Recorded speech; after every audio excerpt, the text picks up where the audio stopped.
Lindsay, I'll ask you to let me know when we've met quorum.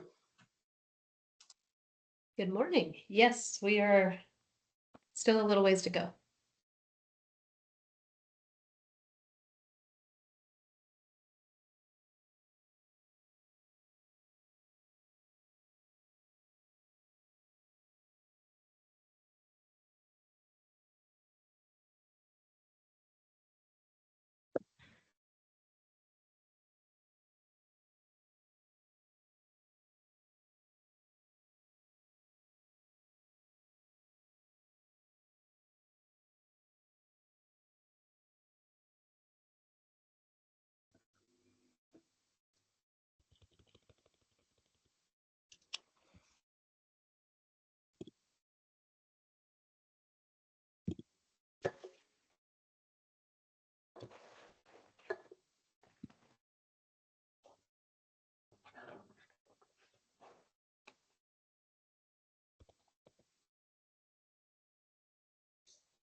Just need two more.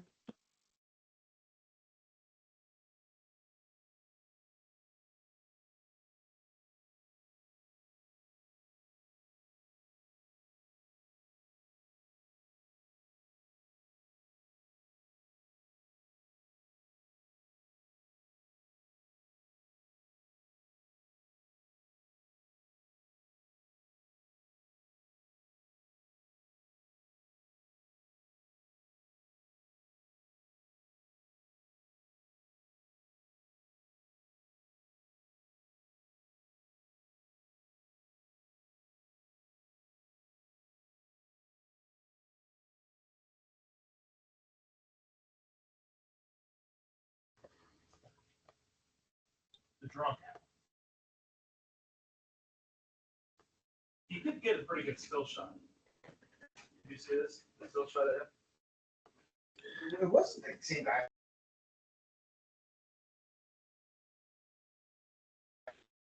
He obviously knows it. Jen, can you hear me? I was hoping to touch base with you sometime next week about that thing we had talked about 2 weeks ago. Roger that. You want to call my cell or message after we can connect?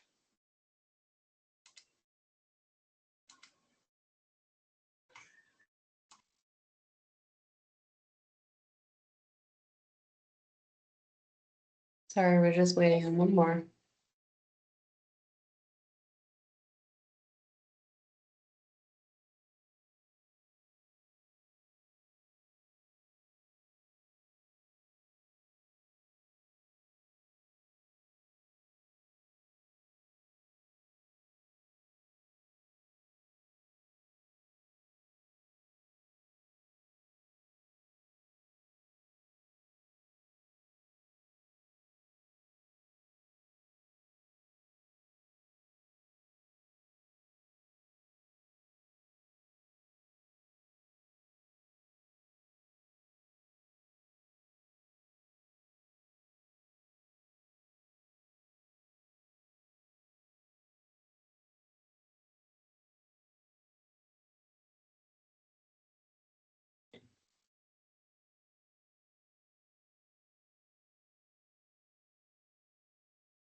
Chief, did you hear from Karen if she was able to come today or not? She is not able to come. She's not, okay. I can start texting folks if need be to get that last one. Say, I know Lori Vatican was not able to make it.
Mark Anderson will be joining in 1 minute. Perfect. Thank you. That will bring us to quorum.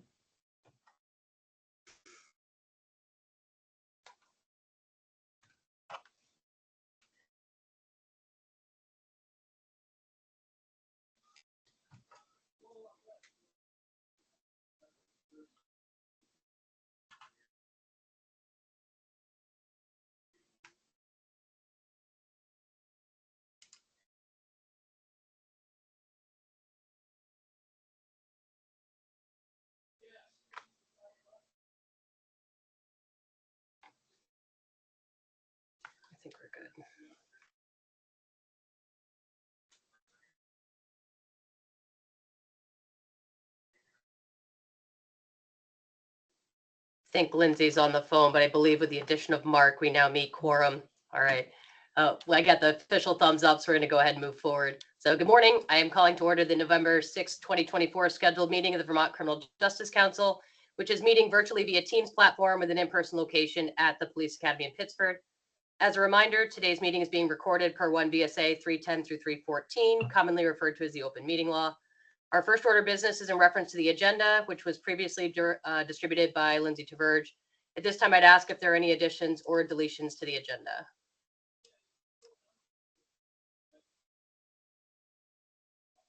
Yeah, a moment as I scroll through each of the screens here real quickly.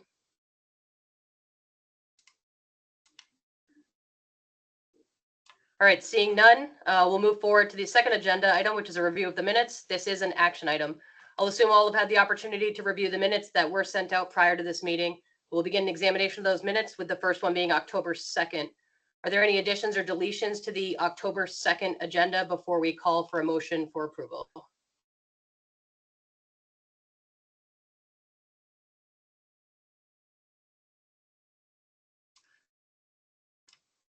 All right, seeing and hearing none, I'd ask for a motion from the floor for approval of the October 2nd minutes. I make a motion to approve the October 7 minutes. Amanda, I'm going to note since Lindsay's on the phone, Amanda Garces was the first, and can I get a second? I'll second it. Thank you, Daniel. All right, all those in favor of approving the October 2nd minutes, say aye or raise your hand. Any opposed? Aye. Just confirming that's later I was initially for the approval? Or is there a Yes. dissent? Okay, thank you. All right, moving on to the second portion of agenda item number 2 would be the minutes of October 15th. Are there any additions or deletions from that October 15 minutes?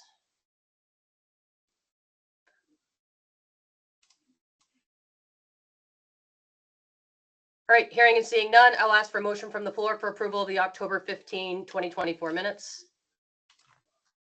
So I'll move. make a motion. Okay.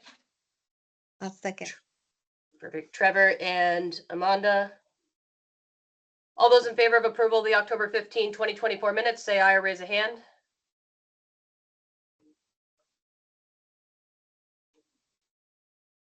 Any opposed? All right, just for conclusion and summary, both the October 2nd and October 15 minutes passed unanimously. With that said, we're going to move on to agenda item number 3. Agenda item number 3 is an update informational task. It is not an action item. I'll call on Attorney McManus to lead us through that update. Thank you, Chair. Good morning, council members, members of the public. This is just a short review to provide the council information on where we are in the rulemaking process. As the council may recall, back at our September 17th meeting, the council approved a set of proposed rule changes. We presented those changes to the Interagency Committee on Administrative Rules on October 14th. We got through that hurdle. We were allowed to file our proposed rule filing with the Secretary of State on October 16th. And the plan is to file our final proposed rule filing with the Legislative Committee on Administrative Rules to be able to present at their December 19th meeting. And to do that, we have to file our final proposed filing, it's hard to say that repeatedly, by November 25th. Due to the timing of when we were able to go in front of the Interagency Committee and when we need to get in front of the Legislative Committee, when we submitted our proposed filing, we did not propose any additional public meetings about the rules to provide feedback.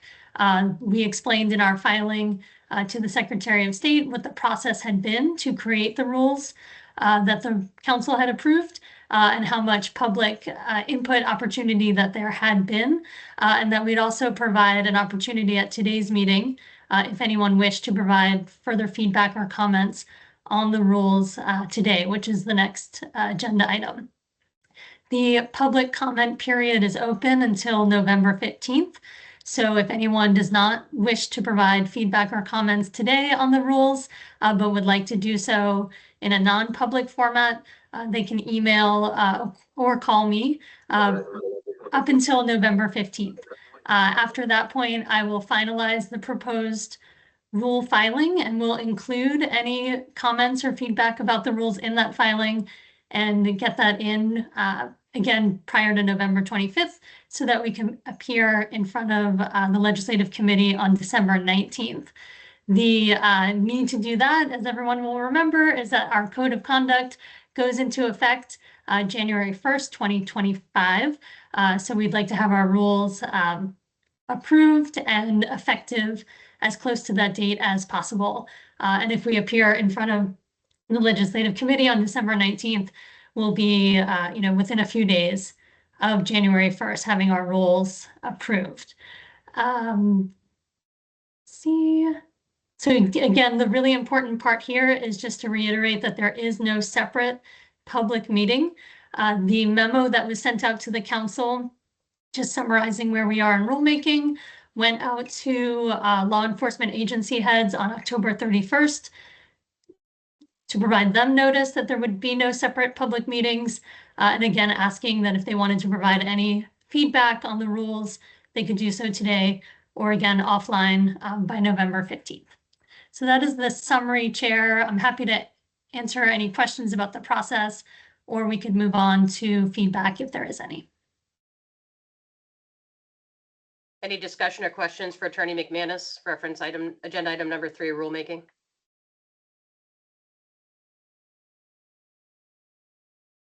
Okay, give me just a moment so I can clear through. I have 7 screens here.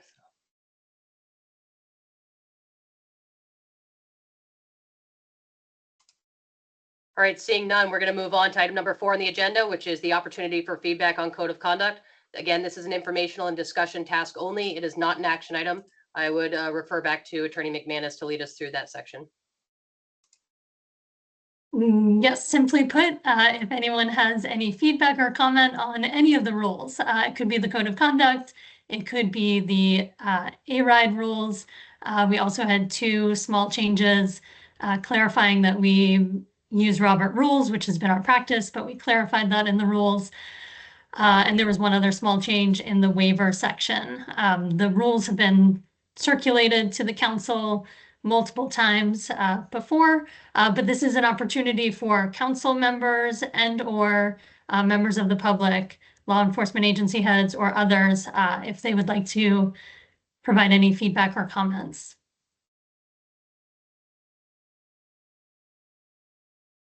Thank you, Attorney McManus. Moving on to agenda item number 5, federal authority training. Again, this is an informational task. It is not an action item. I call on Executive Director Brickell to lead us through that update. Good morning, council members. As you could recall, in the last couple of meetings, we've been discussing, or I brought up the fact that I had reach out from Border Patrol on training on federal authority training, which is something that the council has in the past put on for Border Patrol so that they have the authority to come into Vermont and to make arrests. And there's guidelines around that and reporting. We discussed those briefly at our last meeting, but I had a conversation, I believe it was last week, and that was with Deputy Chief Richard Fortunato of Border Patrol.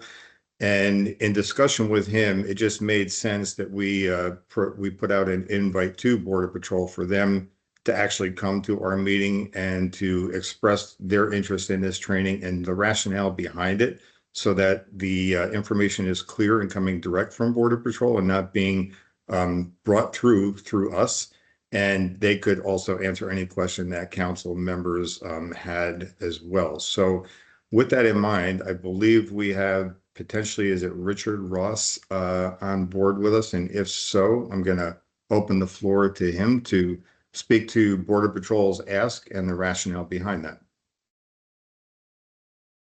I appreciate it. Appreciate getting the invite to be here. Unfortunately, Deputy Chief Fortunato couldn't be on today. We had some conflicting meetings, but just a little background. I have been in the sector since 2004, and worked at 3 of the Vermont stations, Richford, Newport, and out in Beecher Falls, out in Canaan, in my tenure here. Currently, I'm a division chief at sector headquarters, and one of my programs is training. And so when I got up here in 2004 in Richford, we would respond to any number of state and local calls in that area, and that remains the same for all of our Vermont stations. There's 4 stations in Vermont. And in 2007, I was trained in the got the state authority training for federal law enforcement officers. And since that time, we have been conducting that training as we get new agents into the sector. Provides us some coverage when responding to other agency calls, whether it's just reports that we're receiving, or if it's direct calls for backup. And then the last 5 years, we have responded to a little over 700 other agency calls. Those range from warrant service backup, canine callouts, domestic violence, burglaries, assaults, pursuits, suicidal subjects. Just recently up in Enosburg, responded to a murder that had occurred. We are focused on national security, and which directly correlates to public safety and community safety. We all live here in the communities. Bottom line is we're the first responders in most of the communities that are up along the border, with no 24-hour law enforcement presence in most of those places. Besides us, we're going to be there first. So anything that happens at any of the schools, you name it, all the stuff that I just mentioned, search and rescues included, 911, any manner of 911 calls. That's our concern in those instances, is public safety. We want to make the scene safe for us, for the individuals that we're there to respond to in those scenarios. And then other law enforcement officers that are, have asked us for backup or asked us to respond to those calls. So I'd be happy to answer any questions anybody has.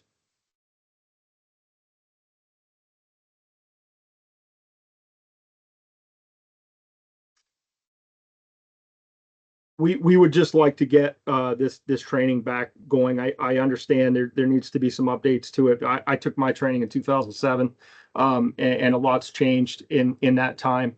And we would any questions or anything that we can do to get this going, just provides, like I said, a little more protection for my agents when responding to some of these situations. Thank you, sir. We have some questions. Chief Foley. Yeah, good morning, and thank you for the opportunity to speak. When I was the chief in Windsor back in the late 80s, this discussion started back then to train our federal partners on the border, because a lot of times they had to deal with DUIs coming from Canada into the United States, and they had no authority to detain them and would have to leave them, and there was concern about liability, about letting people go that so I support this type of training. I'm in the office very early in the morning, and I monitor a lot of channels and see what's going on, and I agree that most of the time after 1:30 in the morning up in the northern part of Vermont, the Border Patrol is the first responders up there, no matter what, medicals, crashes, domestics. And like he said, the murder investigation a few weeks ago. So I think anything we can do to assist our partners, our federal partners, is beneficial not only to them, but to the state of Vermont and Vermont law enforcement. Thank you. And speaking to this training specifically, which looks at allowing our federal partners to assist Vermont specifically, is really the focus of that training there. Amanda Garces, you had a question? Yes, I have a question. So you mentioned that when you had new people, you've been doing this training. What training specifically? I didn't really get that part. It's the state authority training for federal law enforcement officers. And I think some of that is lined out in Title 20, VSA 2222, maybe. It's existed for quite a while. And to the chief's point, initially, I know when I took my training, there was a big focus on DUIs, and the training was geared towards that from a public safety standpoint.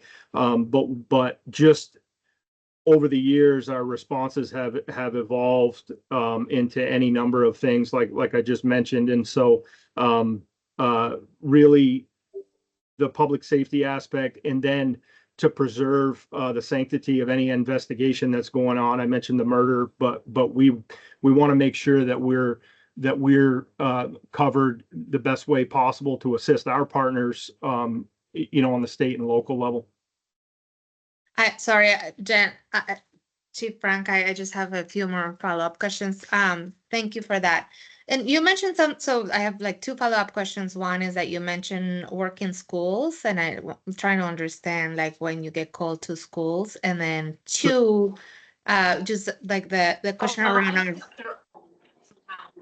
our fair and impartial policing policy that Vermont is very proud of having, and our work around community building with all of our communities, including farm workers, and just trying to understand your point of view or your agency's point of view around that policy, and how in part of this training you're, if any, around bias and around all the work that our state has done to push getting our communities feeling safer from a public safety standpoint. So trying to understand how that falls into play. All right. As far as the schools go, if we are called, like we're going to be the first responders in these areas, simply because that's where we're working. So any school up around the border and close to it, we're gonna be there. And so we've taken steps in pretty much all of the communities across the state that we're in along the border to do walkthroughs of those facilities in case we have to respond to active shooter. We have their security plans. We have all of that stuff. We work with the state police on training for those events. And so that's why I mentioned the schools. And then as far as fair and impartial policing, that is the state's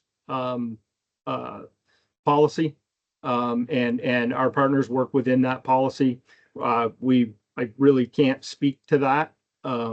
That's something that all of our partners have to work within, and really for us, again, making the community safe as we have to respond to some of these incidents that happen, particularly domestic violence issues, any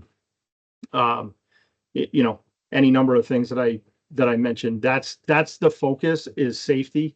The focus is not on immigration in those instances. It's just not. Last year in Swanton sector, which covers 295 miles from Ogdensburg, New York to the border of Maine and New Hampshire, we apprehended over 19,000 people.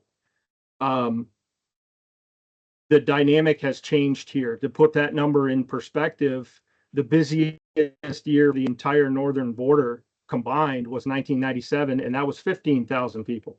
So our situation, you know, from a national security, border security, public safety perspective has changed vastly over the years. We're dealing with an unprecedented flow of migrants. I think the key here is to make sure that we're focusing on the agenda item as it's presented, which is specifically looking at the training. So this training in particular that is being discussed is the training that talks about the federal partners participating and assisting. They are not primary, just to be clear that they're not primarily coming in to go and do enforcement, but that secondary response. For example, if there was an active shooter in a community, if there was an officer out as a solo officer on a domestic and needed a backup and support, the training so that they have the Vermont enforcement ability to come in and really an understanding of how we train and how we enforce regulation here. It's not looking to the agenda of our federal partners or what their goals are specifically, but looking at the training we could provide to them so that they understand when they come in as that secondary, really what's the goal. And I'm not saying that they wouldn't be the first people there, but I just mean that that's not their primary responsibility. It's a secondary element of that. I will come back. I see there's some people with second or third questions, but I'm going to go over to James Whitcomb. I appreciate the time. From a perspective from the state police, the value of working with the Border Patrol, again, I highlight, and Supervisor Ross, you did highlight this, but I'm going to say it also, the life safety components of the response and the actual history of what this means. If we have an active case in which the state police is responding, but we're not in the area and the Border Patrol is able to respond first to preserve life and safety, that is our history. The state police will then arrive and take over primary response. We have certainly a wide range of and years of doing this successfully, whether it be domestic violence investigation, like you said, a recent homicide investigation, and certainly, you know, if anything were to happen in regard to active shooter type response to any facility, the value of having federal response because they're in the area is massive. So I think the history of the way this system has been utilized is a positive one. I just wanted to highlight that the Vermont State Police does receive positive response when we're engaged this way. Thank you. I believe the next hand up is Executive Director Chris Burkell. Thanks, Chief. And again, to follow up a little bit on what Lieutenant Colonel Wickham just mentioned, this is training that has existed for a number of years. It hasn't been given recently simply because I don't know whether the staffing was adequate that Border Patrol had, or that they felt that they needed to have this updated training, but part of that was on us. And so while again, they are not the primary responders, they may be the first on scene during emergencies. They're not actively looking to take over Vermont law enforcement investigations. And in addition to that, in the statutory framework that provides them this authority, if there is an arrest made by Border Patrol, they're required to notify VSP and turn that over, in fact, to VSP, and so that they're well aware of any activities where their arrests are being made. And for us, from my perspective, the real rationale bringing this up originally to begin with was simply because the training hadn't been provided since 2021, simply because it hadn't been asked for. And then in reviewing that curriculum, what we were lacking was any component of FIP in that training. And I felt as council members, as well as for Border Patrol, that was important for them to have a component of fair and impartial policing training in there to understand how much it does mean to Vermont, and how that policy was developed, and the framework that the state of Vermont has tried to put into place by having that policy. So we were taking something that they don't have at all and providing that to them. They still have federal authority, period. But that's my conversations with them was very clear in that they're not looking to exercise their federal authority here. By this statute, they're simply looking for a little bit additional protection to do the job that they're already doing in areas where law enforcement is scarce and may not be able to provide protections to Vermont citizens right off the bat before they could actually do it. So I'm not speaking on their behalf. That was the reason I actually wanted them to come here today to give their own explanation of why they were looking for that. But from our perspective as a council, I think it's important that we update that training. We provide a component of fair and impartial policing to that so that our Border Patrol partners are aware of that framework and we move forward from that point on.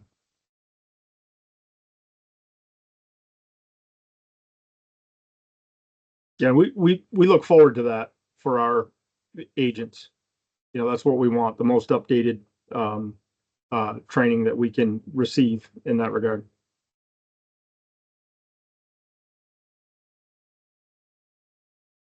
I'm examining hands here and I don't see any in the screens, and I'm trying to, so I apologize if I missed somebody in the list. Was there any other questions or concerns to be brought forward for this discussion item?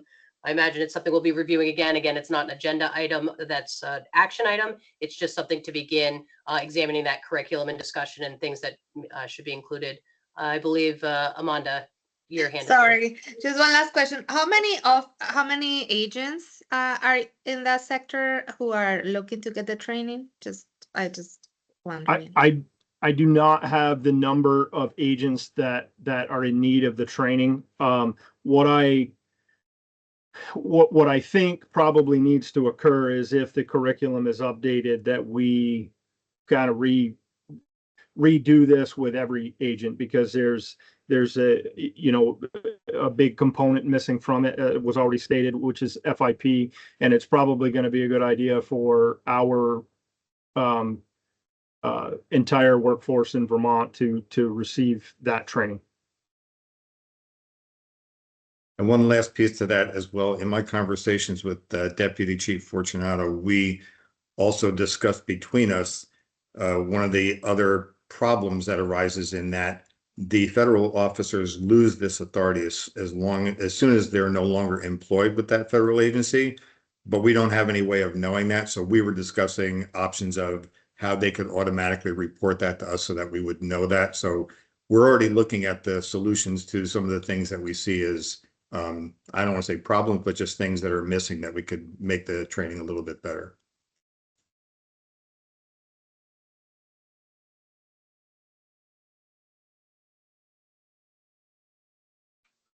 I want to be sure not to stifle any discussion. I don't see any hands, so last call if there's any who have questions, comments, or concerns. And I imagine this is a topic we'll be revisiting as we start to examine curriculum and things to include. Anytime that we can bolster training and improve our training is a positive for all law enforcement moving forward. Thank you very much, sir, for participating in our council meeting, and I'm sure we'll be in touch. Yeah, I do appreciate it. Appreciate the time.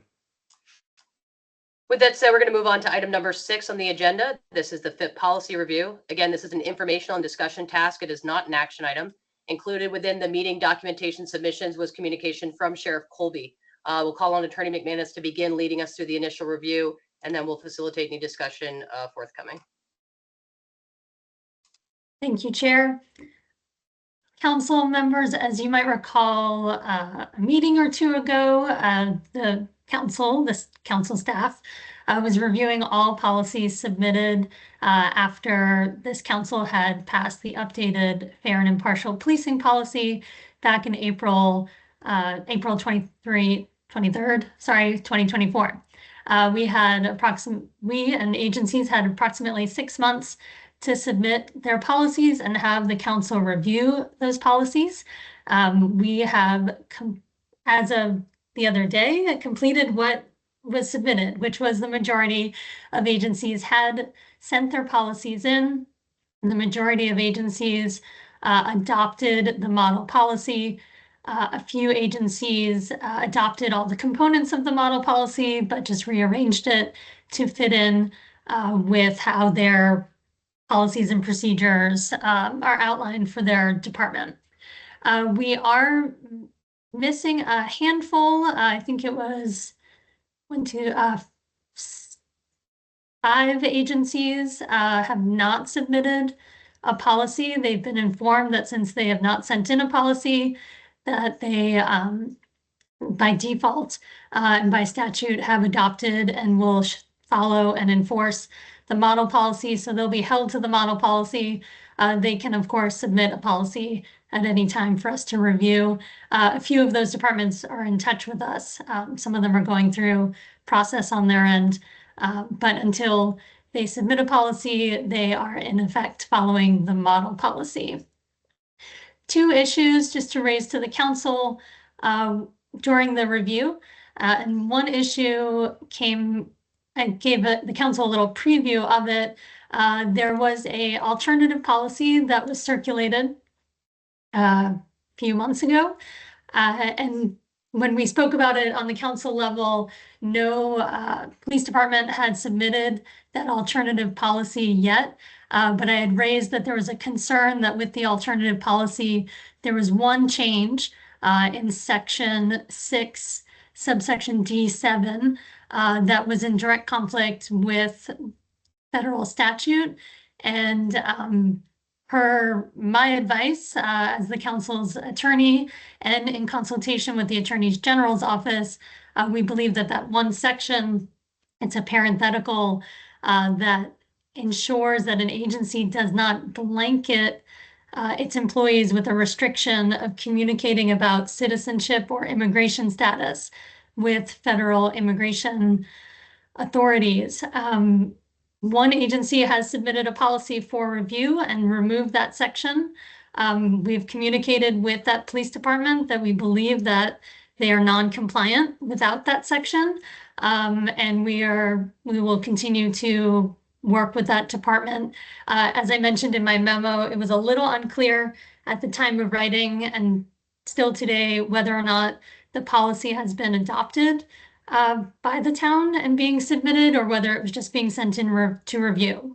That's a pretty recent event, just in the last 10 days or so. So we're going to keep talking with that department and just keep working with them. The other department, we had one other department who submitted a policy that changed a significant number of items within the policy, removed sections of the policy, changed some wording in the policy, and on behalf of the council, I sent a letter to this agency. It's the Essex County Sheriff's Department, just outlining my concerns of where the policy was non-compliant. Sheriff Colby responded and expressed his concerns and frustrations with the policy, and that email was shared with the council. We had a conversation with Sheriff Colby to see whether or not he'd be interested in changing his policy to come into compliance. As of our last conversation, he would like to keep his policy as is, and wanted to express his concerns to the council of why he believes his policy should be allowed. He was invited to come to the council meeting today to speak directly to you. He also submitted an email yesterday that he asked be shared with you.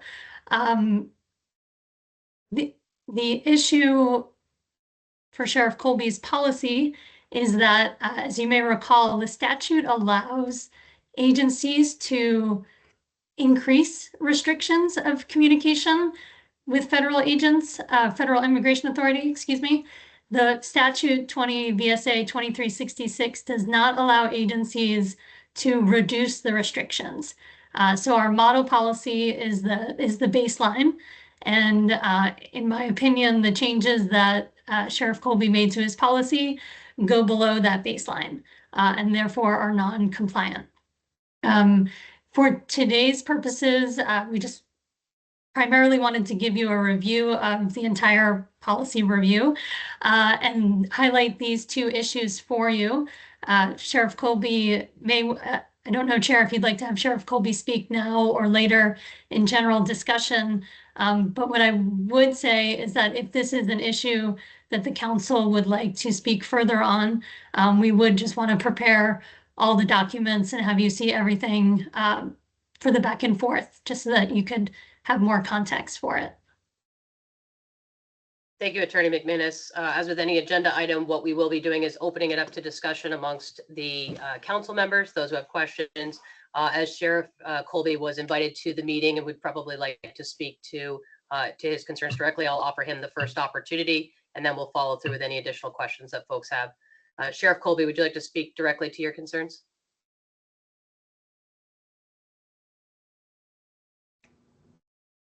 Sure. Thank you very much. I appreciate the opportunity for the council to look at the information that I presented.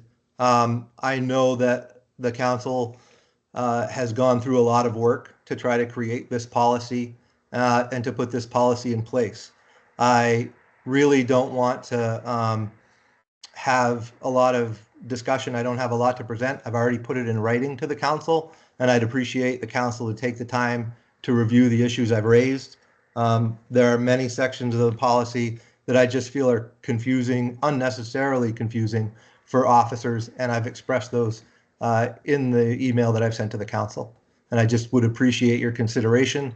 And at some point, I'd like the council to give their opinion on whether or not they will approve my policy or not. That's all I really have to say. I'm happy to answer questions.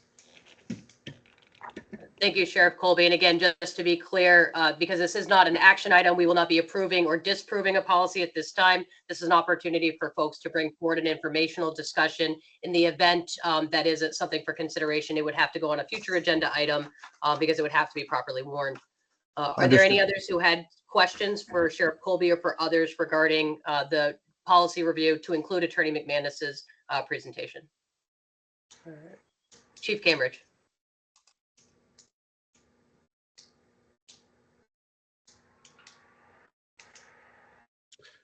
So our select board has met, the town manager, multiple members of the community, and Richmond Racial Equity. This is concerning Richmond. And basically the town has voiced that they're not happy with the exclusion of subsection G7. So I just wanted to voice that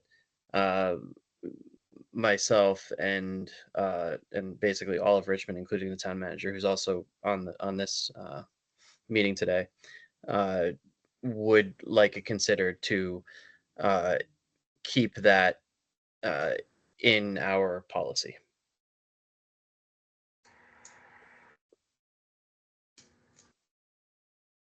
Thank you, sir. Moving on to Josh Arneson. Yeah, thank you for the opportunity to speak. My name is Josh Arneson. I'm town manager in Richmond. Just to follow up on Chief Cambridge. Yeah, I think so. The section we would like to have stricken is the part about the parenthetical that you referenced earlier, and we got a review back that our policy would have been accepted except for the striking of that, which we need to kind of keep in the policy. So we have a few questions. I guess first of all, it's my understanding that it would not be approved by the VCJC, and if it's not approved, then we revert to the model policy. And the second question is, it seems as though our policy from 2021 did not have that information in there. We'd also like to understand what's changed from 2021 until now, where we were allowed to have that in the policy, or keep it out of the policy, I guess. But now we have to have a carve out for being able to share information regarding citizenship or immigration status. What changed in the last 3 years where that is now being rejected?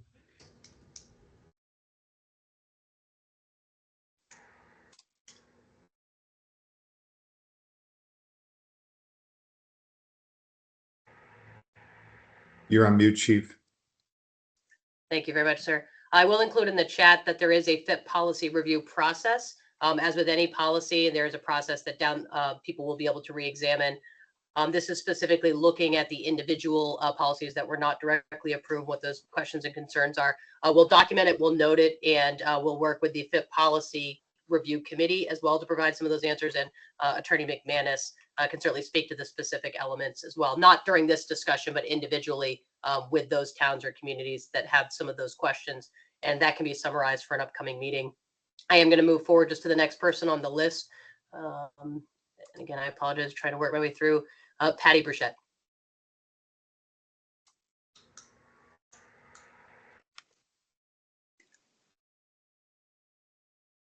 Thank you for allowing me to speak today. My name is Patty Burchett. I am a resident of Richmond and a member of Richmond Racial Equity. And I would just like to begin by commending the commission for the very, very much improved FIP. We appreciate your many years of work. I think that you've been working on this for like 3 years, and look forward to the training. I'm hoping you are going to provide officers so they understand and can implement these changes. So I just wanted to start by thanking you. In January of 2021, after a robust public engagement during 2020, the Richmond Police Department adopted a strong FIP. Our policy was certified that it met state statutes by the Attorney General's office shortly thereafter. We understand from VCJC that we must revise our current FIP to include each component of the Criminal Justice Council's model, fair and impartial policy, and that it may include restrictions on officers' communication and involvement with federal immigration authorities and communication regarding citizenship and immigration status. Recently, our Richmond Police Chief Cambridge submitted a revised version of our FIP that included all of the provisions of the new VCJC model FIP to safeguard our Richmond residents. However, we are being told that we must include the parenthetical that allows officers to share information related to citizenship and immigration status with deportation agencies without restriction. The VCJC legal counsel who reviewed our revised FIP stated that if we did not include that statement, it would be in violation of federal law. Richmond has not changed course in our current policy. We do not want Brown and Spanish-speaking residents to be profiled. Adding this loophole to the FIP is neither fair nor impartial. Richmond's FIP includes restrictions on our officers that were previously certified as compliant with the state statute in 2021. Why are we being asked to reverse course now? We know that Vermont has a history of not following federal law. Our police are, for instance, they do not enforce certain federal drug laws. Please do not ask us to go back and allow Richmond's FIP policy to stand. Thank you. And I would be happy to submit what I've just written if that would be helpful. Thank you, Ms. Patty. I think the key here is the FIP has had a lot of active discussion. It is certainly a topic that has brought many people forward and together to try to come up with a policy that best meets the needs of all of our residents and citizens and family members and folks that are visiting here from near and far. One of the challenges of today is we are not actually reviewing the FIP policy itself. Today's discussion item is specifically around where we stand, and if individual towns or communities are not in compliance, that would be them then bringing it forward and having a discussion through the Criminal Justice Council and through our attorney through that process. Attorneys did review it. They did review the federal process through that. So that folks are aware, any agency that does not adopt it will automatically, there'll be a presumption of adoption. But I do want to clear up some miscommunication that is out there. Some folks have had concerns about threats of if I do not adopt this, then I'm not allowed to use the police academy, or that there's some sort of a monetary threat involved. And that's circulated through some of the different agencies or department heads. That is not currently existing in legislature. There is no legislative statute that says that if you don't adopt something or you do adopt something relative to the fair and impartial policing policy, that you have access or use of the police academy and recruit training processes. As we go forward here, again, for folks who have things that they'd like to submit, feel free to submit them through the council agenda item. But this will not be the forum for reviewing the FIP policy itself. It will be specifically discussion around the acceptance or not acceptance of the council and thereby the police academies, review and considerations for those FIP SOPs that have been returned back to the agencies. And I just want to be clear on that. There's a lot of different folks. Some were happy with the final result. Some had things that they wanted included that didn't make it. But there is a process for the FIP review. There is an active FIP committee, and there's certainly an active FIP and identity-based discussion around our curriculum and instruction. So I want folks to know that it is actively being considered and kind of re-examined through that process. Are there other council members who have, and I apologize, I should have led with council members. That was an error on my part. Are there other council members who had some discussion items or thoughts or discussion regarding this topic?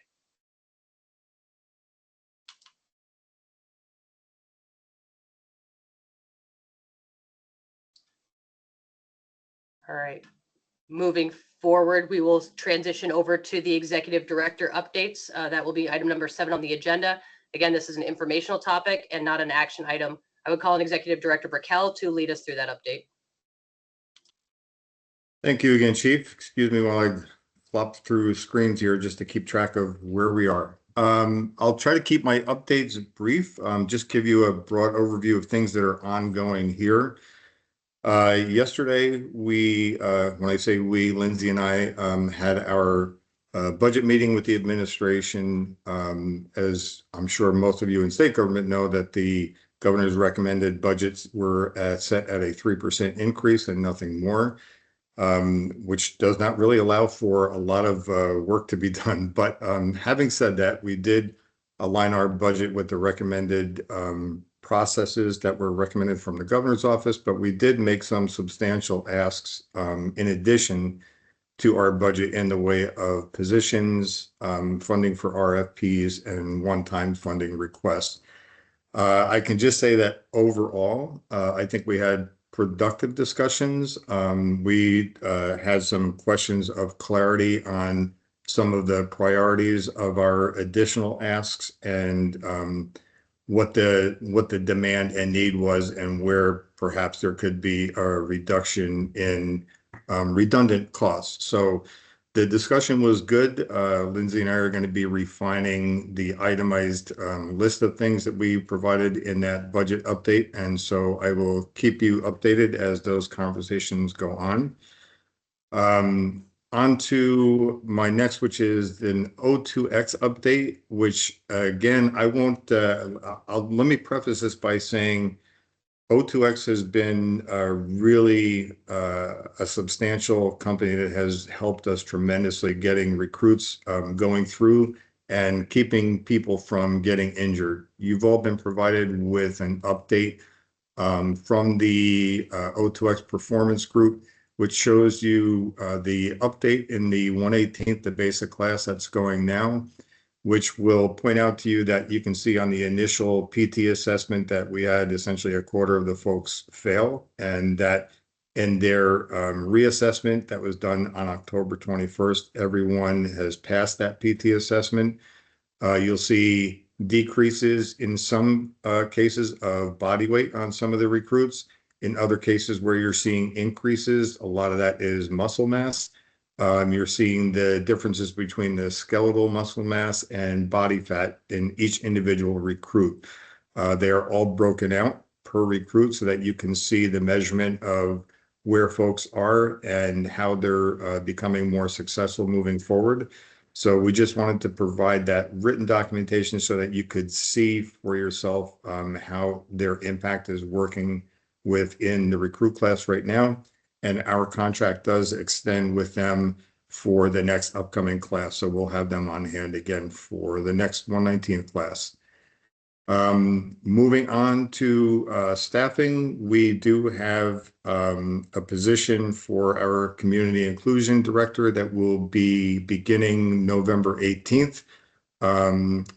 Lisa Ryan has been selected as the person for that position. She was formerly with the Vermont, I'm losing the name, the Vermont Law College. Somebody will help me with that. She's coming from there.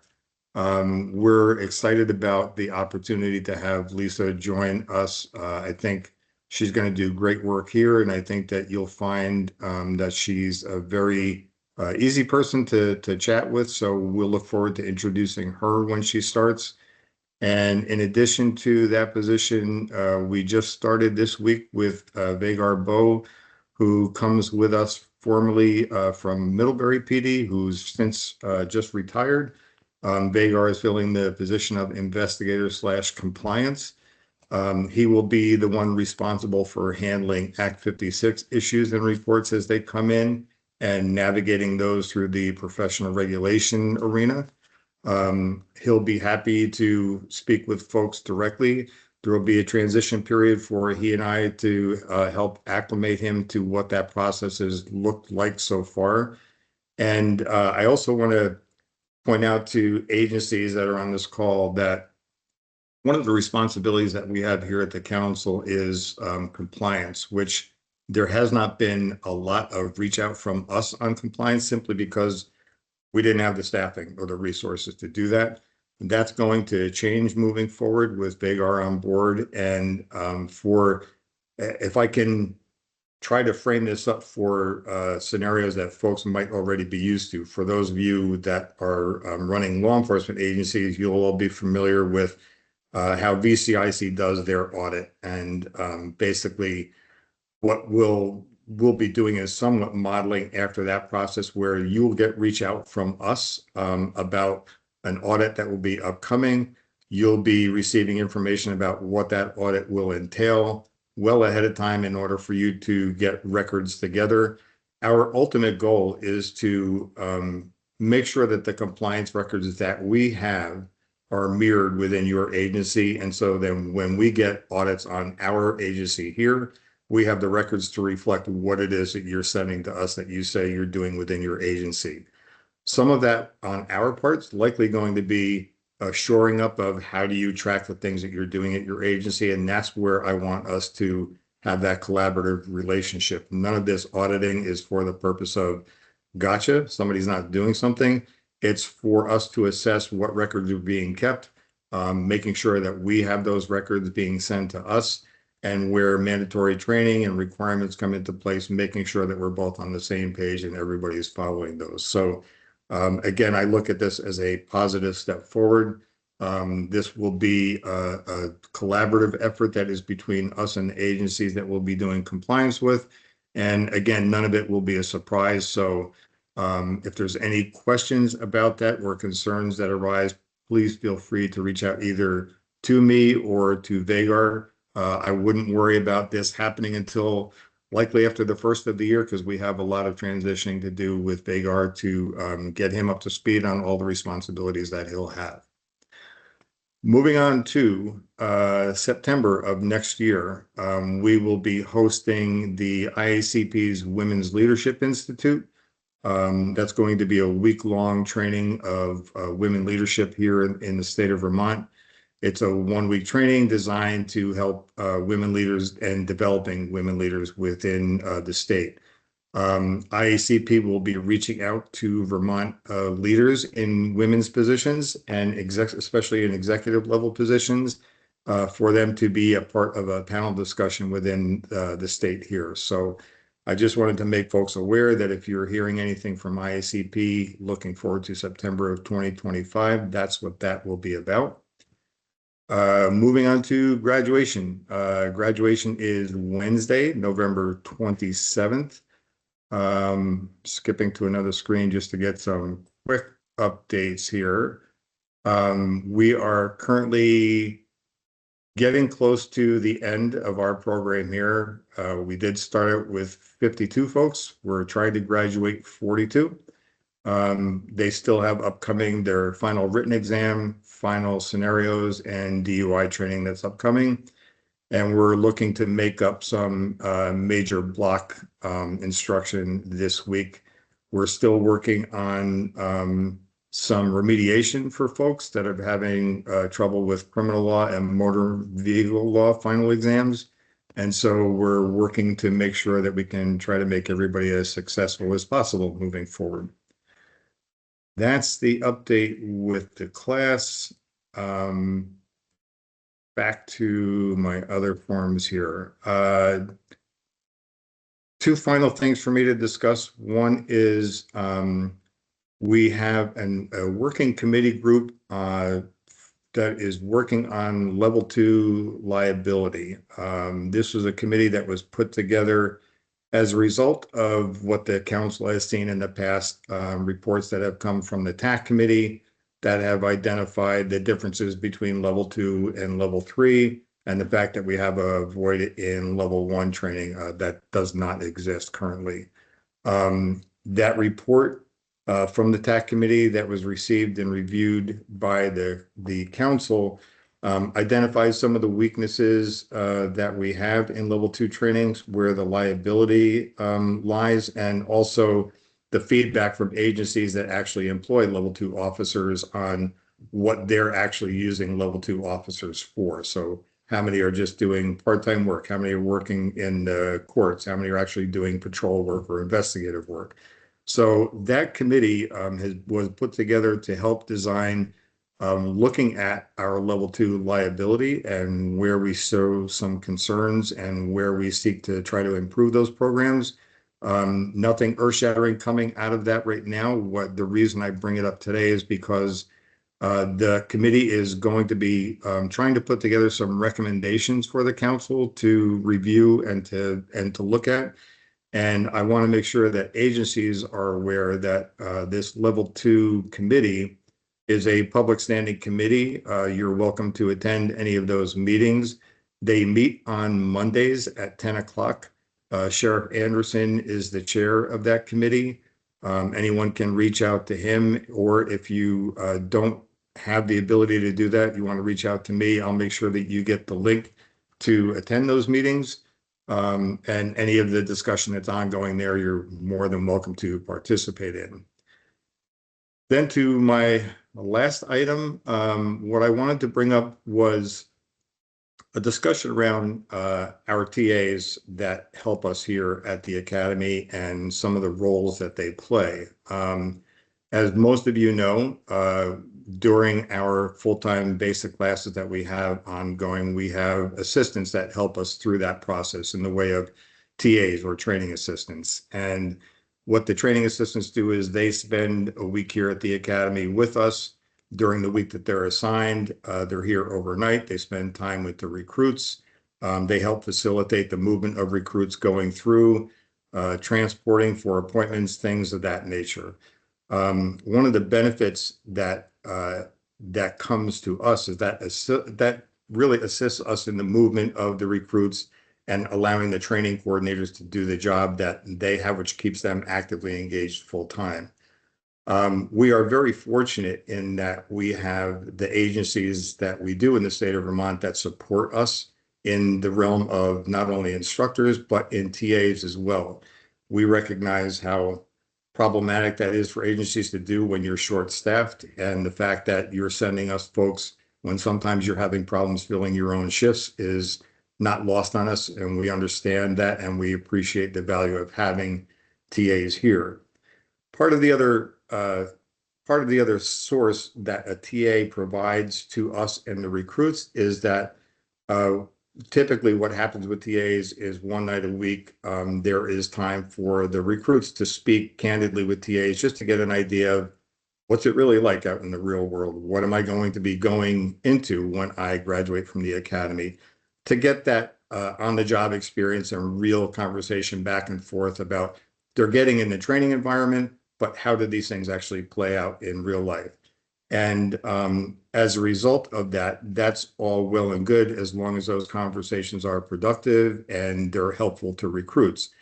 What I learned merely by accident in the last few weeks is that there were conversations that took place between TAs that we had here and our recruit class one evening that ended up being information that was used outwardly without us knowing about it. And I don't want to frame this as anything incorrect or that it was intentional. There was simply conversation that took place between recruits and TAs that were on hand, asking, why certain recruits didn't apply to a certain agency in a certain area. And what we learned was the results of that conversation ended up being posted online and being kind of used between an agency and a city government that seemed to be problematic. And I think for our standpoint, we want to ensure that recruits are here to learn. They're here to be trained. We don't want to miss out on the value of having TAs here. They do tremendous work for us. And it's important that recruits have the ability to speak to those actually working in the field and having some time outside of the classroom to ask questions that are concerns of them. Where my concern is that when those conversations turn to something else and we don't have a way to verify the information that's taken or have that information used in a different fashion. And we're just going to make some changes to our program here in that we're not going to discontinue those conversations because they're valuable. And the TA work here is valuable and the agencies that provide them to us are valuable. But at the same time, I think that those are conversations we are just going to have staff monitor to make sure that our vision and our mission moving forward remains the same, and that those conversations are just being monitored to a certain extent to make sure that they fall within the values of what we're looking to make sure that we provide to recruits here. So that was really the end of mine. I'm happy to take any questions on any of those topics if there are any, but just my updates for this meeting so far.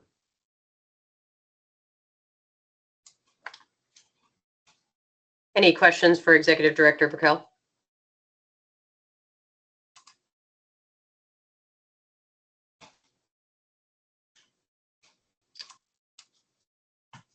Mark Anderson.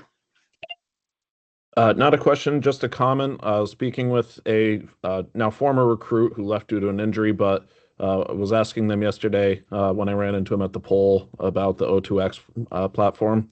And it was one of the most phenomenal conversations I have ever heard from a candidate in the academy. Just want to highlight for the council the value that this individual had found in that, in working with the I'm not sure what they're called, instructors or coordinator or consultant or whatever, but whoever it is from O2X, it was that was seen as an opportunity of reprieve and towards good wellness and health practices. So I just wanted to highlight that, call it out. I'm glad to hear we have another year of funding. Personally, I'm in the National Guard, and they are beginning to enlist O2X with a similar program. I'm liking what I'm seeing as a person receiving the benefit of it. And I just really hope that we can continue to, as a council, support getting funding for O2X in future years. My understanding is that this is limited funding, and I think it takes us in the right direction for making sure we have officers who are practicing good physical fitness, but also with a wellness-based mindset. So I just wanted to call attention to that for everyone's sake. Anecdotal, but certainly very warming to hear.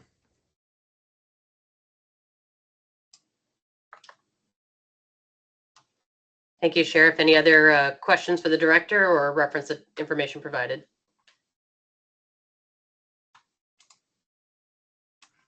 All right, moving on to item agenda number 8, general discussion. I'll just reiterate again, the 118th Basic Academy is on Wednesday, November 27th. I would actively encourage all council members to attend, and would like to thank all folks today, specifically just for your attendance, your participation, and for bearing with me as I filled the role of Chair Clements. Big shoes to fill today. So thank you all for attending, and unless there's other discussion, I call for motion from the floor to adjourn. So moved. I have one item. Go ahead, Chris Herrick. So I wanted to let the council know that I'll be leaving my position as commissioner at the end of this month. I've taken another job, which I'll be working for the Agency of Transportation. And so while I'm excited about that, I'm also not going to be able to come and represent my position at this meeting. So in the interim, the colonel will have my proxy. Thank you, sir. It's important to note that there are a few actual open positions. We have reached out to the governor, referenced those appointments, and those are under consideration at this time. Thank you for your service. Certainly been a valuable member to the council. And we appreciate your service and wish you the best of luck in your new endeavor. Thank you. We're glad you're not leaving state service. You're going to remain with us just in a different capacity. That's correct. I'll be the Emergency Management Director for the Agency of Transportation. Very good.